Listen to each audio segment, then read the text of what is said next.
Բարև ձեզ հարգելի հեռուստադիտողներ, մենք շարունակում ենք մեր աշխատանքը պոլիտիկայի մի եթերում, այսօր շաբաթվա վերջին աշխատանքային օրն է, մենք ձեզ ենք ներկայացնելու օրվա մամուլի կարևորագույն հրապարակումներ եւ այսպես իրավունք թերթը գրում է. խորհրդարան անցած ընդդիմադիրների մոտ պարզվում է լուսաբացները բավական թեժ են։ Տեղի աղբյուրների փոխանցմամբ հատկապես ուժեղների թիմում մեծ մասը Նարեկ Կարապետյանի մանդատը տոմս է դեպի կալանավար հայտարարությունից հետո հրաժարվում են մանդատներից։ Ընդ որում մանդատներից հրաժարվում են թիմի քիչ թե շատ փորձառություն ունեցող անձինք։ Դուք գիտեք, որ օրս ուժեղ Հայաստան կուսակցությունը, այսինքն Դաշինքի 105 թեկնածուներ ցուցակից դուրս գալու դիմումներ էին ներկայացրել, ըստ էության սա մարտավարություն է, կարելի ասել, սրա մասին խոսել են նաև ուժեղ Հայաստանի ներկայացուցիչները, ցուցակը հնարավորինս թեթևացնում են նախ, որպեսզի մարդիկ քրեական հետապնդման չենթարկվեն եւ նույնը չեն անցնելու խորհրդարան, որովհետեւ ընդհանրապես 29 մանդատ ունեն իրենք, եւ երկրորդը, որպեսզի կարող է լինել մոտ 200 հոգու մեջ մարդիկ, որոնք այս կամ այն ձևով կարող են համագործակցել իշխանության հետ, երևի թե այդ վտանգն էլ կանխելու համար, որպեսզի ապագայում որևէ պլան ունենալու դեպքում իշխանությունը չկարողանա խափանել դրանք։ Ժողովուրդ օրաթերթը գրում է. վարչապետի պաշտոնը զբաղեցնող Նիկոլ Փաշինյանի երեկվա պատասխաններից հետո իշխանական շրջանակներում գրեթե չեն կասկածում, որ վարչապետի աշխատակազմի ղեկավար Արայիկ Հարությունյանի հետագա պաշտոնավարման հարցն արդեն լուծված է։ Թեև Փաշինյանը չհաստատեց եւ չերկեց սպասվող կադրային փոփոխությունները, նրա ձևակերպումները նոր հիմք տվեցին ենթադրելու, որ Արայիկ Հարությունյանը նոր կառավարության կազմում նույն պաշտոնում չի վերանշանակվի։ Օրաթերթի լրագրողը երեկ վարչապետի պաշտոնը զբաղեցնող Նիկոլ Փաշինյանին հարց ուղղեց. արդյոք Արայիկ Հարությունյանի վերաբերյալ իրեն զեկուցվել են տեղեկություններ, որոնք զայրացրել են իրեն, եւ արդյոք հենց այդ պատճառով է քննարկվում նրան վարչապետի աշխատակազմի ղեկավարի պաշտոնում չվերանշանակելու հարցը։ Ի պատասխան Նիկոլ Փաշինյանը հայտարարեց, որ Արայիկ Հարությունյանի մասով իրեն որևէ տեղեկություն չի զեկուցվել եւ հավելեց, որ նույն պատասխանը վերաբերում է նաեւ երկրորդ հարցին, սակայն ուշագրավ է, որ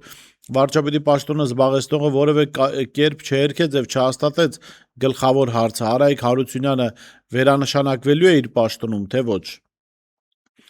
Ժողովուրդ օրաթերթը ավելի վաղ գրել էր, որ Նիկոլ Փաշինյանը դժգոհ է եղել ՔՊ նախընտրական շտաբի աշխատանքից, որը ղեկավարում էր Արայիկ Հարությունյանը։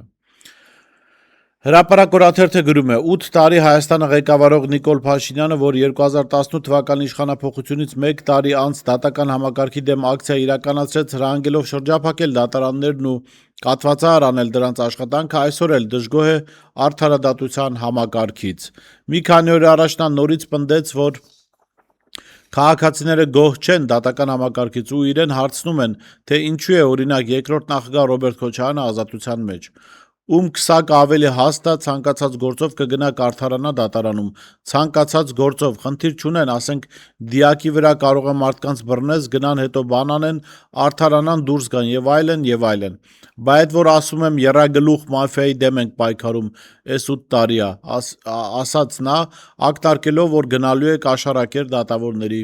հետևից։ Դատական համակարգում նրա այս հայտարարությունն անեկդոտի թեմա է դարձել։ Դատավորների վերջին ժողովի ժամանակ մի խումբ դատավորներ քննարկել են այն եւ հումորներ արել, թե ինչպես կարող է Մասիս Մելքոնյաններին խրախուսող անձը խոսել արդարությունից։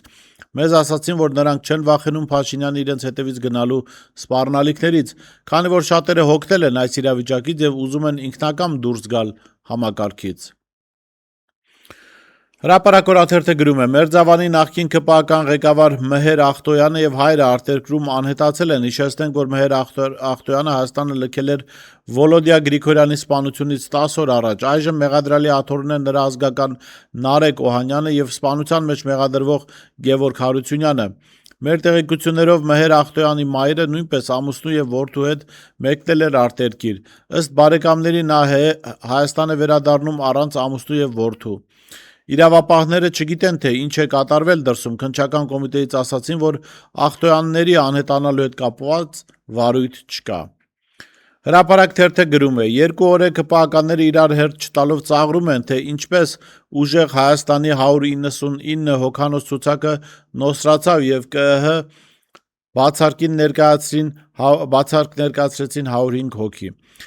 Դրանից առաջ եւս մեկ անձ էր դիմում ներկայացրել եւ ցուցակում այժմ մնացել է 93 անուն։ ԿՊԱ-ական մեր աղբյուրները տեղեկացրին, որ չնայած իրենց ցուցակում նաեւ նման մասշտաբների ինքնաբացարկներ չկան, սակայն դա չի նշանակում, որ նախընտրական ցուցակում ընդգրկվածներից ում հերթը հասավ խորհրդարան է մտնելու կամ պաշտոն է ստանալու։ Դիցուք մարզպետների գրեթե մեծ մասը, որ արդեն մի քանի տարի է պաշտոնավարում է, ցանկություն ունի մտնել ԱԺ, որ առնվազն եւս 5 տարով լուծեն իրենց աշխատանքի հարցը։ Մանավանդ 2028-ին մարզպետների ինստիտուտը լուծարվում է։ Սակայն պարզվում է միայն Փաշինյանն է որոշում, թե ով է գնալու խորհրդարան, ով է մնալու գործադիրում, ով է պաշտոնի նշանակվելու։ Երեկ արդեն Վաղարշակ Հակոբյանն ինքնաբարձարք հայտնեց, հետո էլ հնարավոր փոփոխություններ են լինելու, ասենք մի քանի ամիս հետո, նորերի համար այս ամիսները նաև փորձաշրջան կլինեն եւ Փաշինյանն ընթացքում կորոշի, թե ում պահել խորհրդարանում, ում տանել գործադիր, տոտալիտար երկրներում նման հարցերը միանձնյա են լուծվում։ Ժողովուրդ օրաթերթը գրում է. վարչապետի պաշտոնը զբաղեցնող Նիկոլ Փաշինյանը նոր մամուլի խոսնակի փնտրտուքի մեջ է։ Օրաթերթի տեղեկություններով վարչապետի պաշտոնը զբաղեցնողը նշել է, որ նոր խոսնակը պետք է անպայման լինի իգական սեռի ներկայացուցիչ։ Այս փուլում արդեն քննարկվում է 3-4 թեկնածու, սակայն Փաշինյանը վերջնական որոշում դեռևս չի կայացրել։ Ըստ կառավարական աղբյուրների վարչապետի պաշտոնը զբաղեցնողին է ներկայացվել նաև քաղաքացիական պայմանագիր կուսակցության երիտասարդական կառույցի 3 ներկայացուցիչների թեկնածությունները։ Խոսքը վերաբերում է ԿՊ երիտասարդական կառույցի անդամներ Էլինա Իշխանյանին, Մելանիա Հարությունյանին եւ Սյուզաննա Սայադյանին։ 3 թեկնածուներն էլ ակտիվ մասնակցություն են ունեցել ԿՊ-ի նախընտրական քարոզարշավներին, հայտնի 16 երկի ներքո կազմակերպված ելույթների ընթացքում։ Ժողովուրդ օրաթերթը գրում է. վերջին օրերին քաղաքական կուլիսներում նոր թափով քննարկվում է ազգային ժողովի նախագահ Ալեն Սիմոնյանի քաղաքական ապագան։ Քննարկումների պատճառ դարձավ ոչ միայն Սիմոնյանի վերջին հրապարակային այցը եկեղեցի, մեղքերի թողություն եւ այլն, այլև վարչապետի պաշտոնը զբաղեցնող Նիկոլ Փաշինյանի հանրապետության նախագահ Վահագն Խաչատուրյանի հետ հանդիպման ընթացքում հնչեցրած հայտարարությունները։ Փաշինյանը դիմելով հանրապետության նախագահին ասաց. տեղի ունեցան հերթական խորհրդարանական ընտրություններ եւ քաղաքացիական պայմանագիրն ունի խորհրդարանում մանդատների մեծամասնություն եւ կձևավորեն կառավարություն։ Ուզում եմ նաեւ շնորհակալություն հայտնել նախորդող շրջանում կառավարության գործունեությանը ձեր աջակցության համար։ Առաջիկայում իհարկե առիթ կունենանք խոսելու արդեն նոր ձևավորվող կառավարության մասին։ Նաև նոր ձևավորվող կառավարության ծրագիրը պետք է ընդունենք եւ իհարկե իրականացնենք։ Այս հայտարարությունը մեկնաբանվեց իբրև հրապարակային ազդակ, որ իշխանությունը շարունակում է վստահել գործող նախագահ Վահագն Խաչատուրյանին եւ նրա պաշտոնավարման հարցը ներկայումս չի դիտարկվում որպես փոփոխության ենթակա։ Մինչդեռ եղել էին հրապարակումներ, թե Ալեն Սիմոնյանը կարող է հավակնել հանրապետության նախագահի պաշտոնին, սակայն Փաշինյանի վերջին հայտարարությունից հետո ըստ այդ մեկնաբանությունների այս սցենարին վերջակետ դրվեց։ Ալեն Սիմոնյանը Հայաստանի նախագահ չի լինելու։ Հրապարակ օրաթերթը գրում է. չնայած լրատվամիջոցները երեկ գրեցին, որ ԱԺ պաշտպանության հանձնաժողովի նախագահի պաշտոնի համար գործող նախագահ Անդրանիկ Քոչարյանը եւս թեկնածություն է առաջադրել, սակայն մեր աղբյուրից տեղեկացանք, որ նա չի առաջադրվել, քանի որ գիտի, թե ում են ընտրելու եւ չի ուզում Ալեն Սիմոնյանի վիճակում հայտնվել։ Իսկ առաջադրման վերջնաժամկետը նախօրեին էր։ Ըստ տեղեկությունների առաջադրվել են Արմեն Խաչատրյանը, Հակոբ Սիմիդյանը, Վիլեն Գաբրելյանի մասին էլ են խոսում, թեպետ նա 2 օր առաջ համառորեն հերքեց, որ չի առաջադրվելու։ Ինքը Քոչարյանը օրեր առաջ ԱԺ լրագրողների հետ ճեպազրույցում հայտարարություն արեց։ Մասնավորապես հայտնեց, որ այդ պաշտոնի թեկնածության հարցը կլուծվի խմբակցությունում,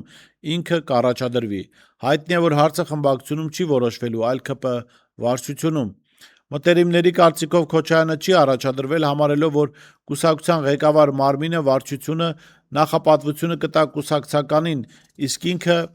անկուսակցական է։ Դուք հիշում եք, որ Անդրանիկ Քոչարյանը ամիսներ առաջ կոնֆլիկտային իրավիճակի մեջ էր ԿՊԱ-ական վերնախավի հետ, նրան ուզում էին հեռացնել, նա չհեռացավ մի պատճառով, քննիչ հանձնաժողովը կար 44-օրյա պատերազմի եւ լրագրողներից մեկի հետ զրույցում ըստ էության ինքը սպառնաց, որ քանի դեռ իշխանություն է, քննիչ հանձնաժողովը չի կարող այլ եզրակացության գալ, քան այն, որ Նիկոլ Փաշինյանը անմեղ է եւ որևէ պատասխանատվություն չունի արձանագրված խայտարակ պարտությունում։ Այսօր այսքանը, կհանդիպենք եկող շաբաթ։